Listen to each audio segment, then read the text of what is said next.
प्राचीन भारत से अखंड भारत तक की यात्रा। प्राचीन महाजनपदों का उदय। हमारी यात्रा 2000 साल पहले 16 महाजनपदों के स्वर्ण युग में शुरू होती है। ये शक्तिशाली राज्य और गणराज्य, जिनमें से कुछ आधुनिक अफगानिस्तान तक फैले हुए थे, भारतीय उपमहाद्वीप को भरपूर बनाते थे।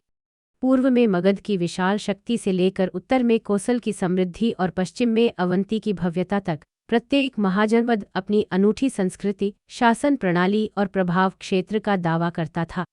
राजनीतिक रणनीति, सैन्य विजय और सांस्कृतिक आदान प्रदान से युक्त इन महाजनपदों ने प्राचीन भारत के इतिहास को आकार दिया। आधुनिक भारत का उदय और विभाजन। समय के साथ आगे बढ़ते हुए हम औपनिवेशिक शक्तियों द्वारा भारतीय उपमहाद्वीप के विभाजन और 1947 में भारत के स्वतंत्रता प्राप्ति तक पहुंचते हैं।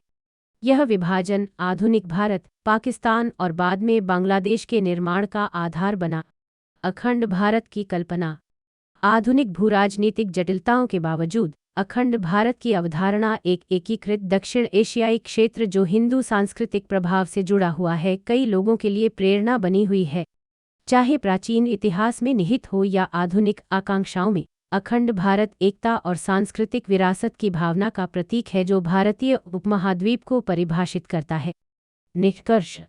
अतीत पर विचार करते हुए और भविष्य की कल्पना करते हुए आइए हम उस साझा विरासत और आकांक्षाओं को स्वीकार करें जो अखंड भारत के लोगों को एकजुट करती हैं।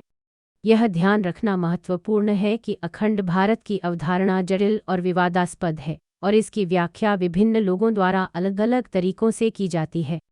यह यात्रा केवल एक संक्षिप्त अवलोकन प्रदान करती है और इस विषय की गहन समझ प्राप्त करने के लिए आगे के अध्ययन की सिफारिश की जाती है।